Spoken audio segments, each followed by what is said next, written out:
Aku gak apa-apa. Oh, aku gak apa-apa, Ibu.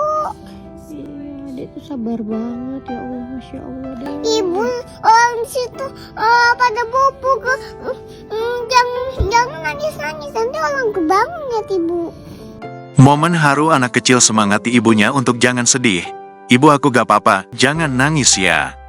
Tengah ramai detik-detik saat seorang anak kecil berusaha menyemangati ibunya untuk jangan menangis.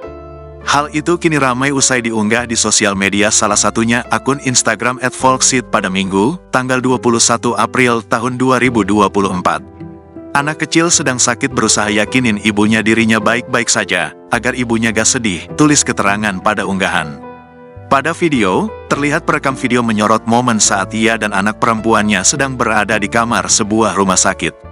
Nampak anak perempuannya itu tengah terbaring di ranjang rumah sakit sembari ditemani boneka kesayangannya. Terdengar tangisan kecil dari sang ibu yang sedih melihat kondisi anak perempuannya itu.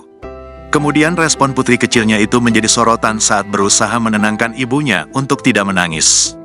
Aku gak apa-apa ibu orang di situ pada bobo, jangan nangis-nangis nanti orang kebangun ibu, ungkap anak kecil tersebut.